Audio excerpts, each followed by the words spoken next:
Good morning and welcome to another edition of Mark's Inspiration. Here to inspire you and enlighten you the best I can with what I've learned in my 61 years of life. Today's topic is going to be average. Yes, you heard that right, average. And what do I mean by average? Average looking guys, average looking girls. And what is average? What depicts an average looking guy? I'm going to tell you what depicts an average looking guy. A man that thinks he's average. I brought that up because I was reading a post yesterday and a guy said, well, I'm an average looking guy. And I looked at his photo. Maybe he was average, but the real reason he thinks he's average is because he thinks he's average. It's all in what you believe about yourself. Do you believe you're average? Do you believe you're less than average?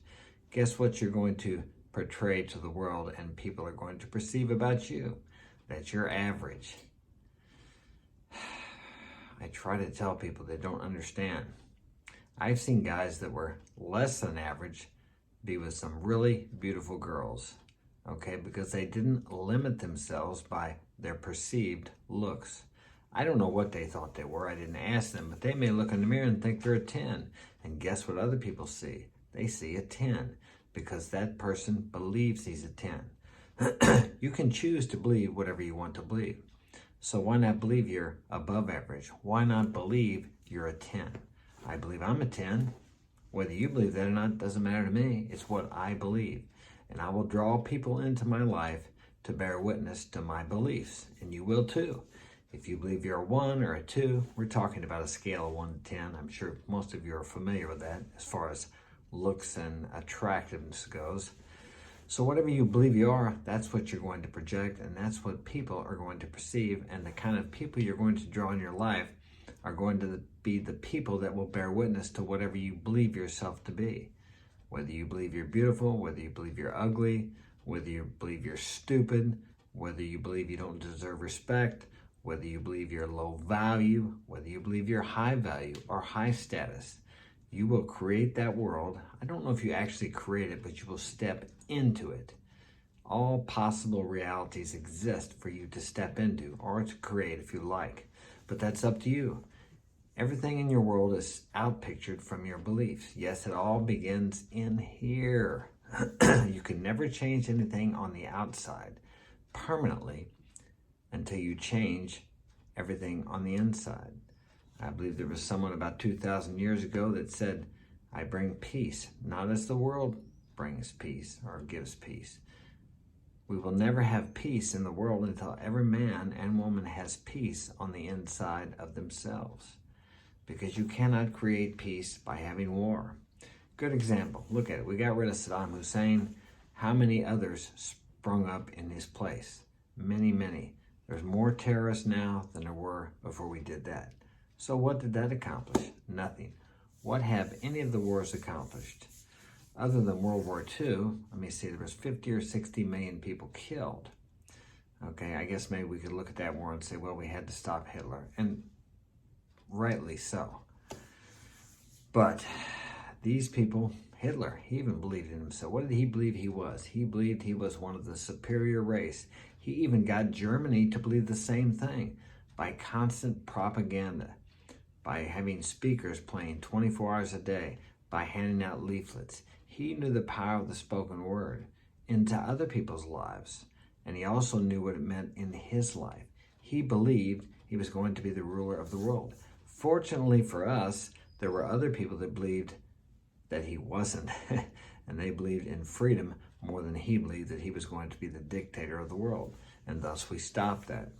But your beliefs are so powerful. But more importantly, the beliefs you have about yourself. What do you talk to yourself about? What do you say? Have you ever listened to your inner conversations?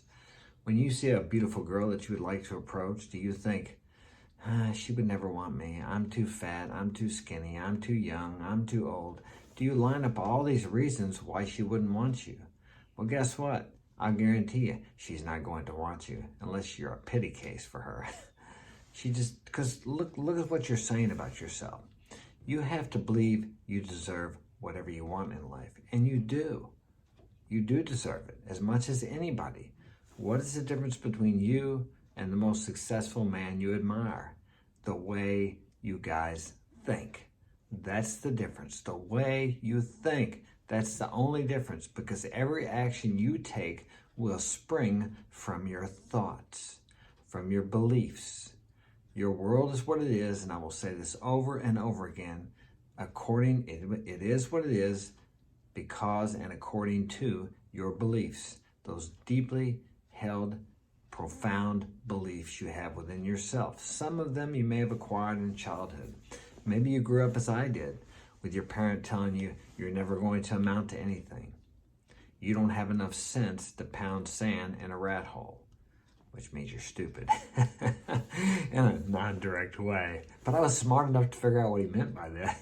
Now, my dad grew up in a hard time. He was a World War II veteran and a Korean veteran. He grew up in an orphanage. His dad left him. His mom died when he was 2. He had a rough-ass life, all right? So he was a rough, tough man. He used to whip our ass with a belt quite regularly, and he drank a lot until I was about 13 years old. And I said I would never drink. Guess what? I did drink, and I ended up being just like he was for quite some time. Fortunately, before I had children, I quit drinking. I quit when I was about 30. I haven't drunk since. But, okay, so your parents are like gods to you. So when they tell you these things when you're young, because until you're about 7 years old, you can't filter this out. Your mind is like a sponge. And your conscious mind is not developed enough to stop and think, well, is this true? Do I have enough sense to pound sand in a rat hole? Do I have the sense I was born with? We really don't know, so we accept these things our parents tell us, and usually they're told to us with emotion, and that really makes an impression upon us. So we grew up thinking, I'm never going to amount to anything. And I'm sure a lot of you have heard this one. Well, you've got to graduate from school, because if you don't, you'll never be able to get a good job. Well, how many people out there in the world don't have jobs but are millionaires, billionaires? No, they don't work for someone else. They work for themselves. They're entrepreneurs. They're self-employed. They are still saying that to my kids. I have 6 kids that were in school. 6 kids ages 12 to 21. They're telling them the same thing they told me, and they told my father the same thing before that. I quit school. I would match my tax return to anybody's.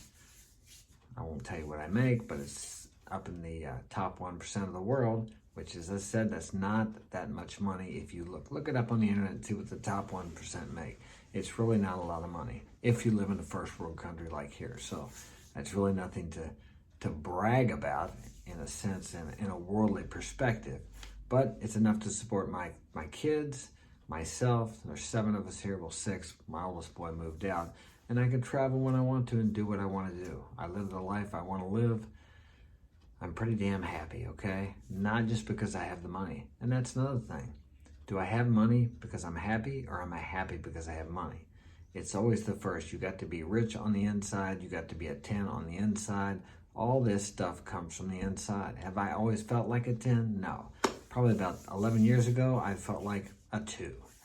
Actually, about 3 or 4 years ago, 2 years ago, I kind of dropped down to about a 2. But I did that to myself. But from that big crash, I was able to build myself back up to where I feel like a 10 now. I am a 10 in my mind. As I said, that may sound arrogant, but I tell you, better to err on the side of arrogance than on the side of flagellating humility. So remember, you are what you think you are. You are what you believe yourself to be. So believe you're a 10. Why not? What have you got to lose? That's all I got for today. Smash that like button, like and subscribe now. Have a great day.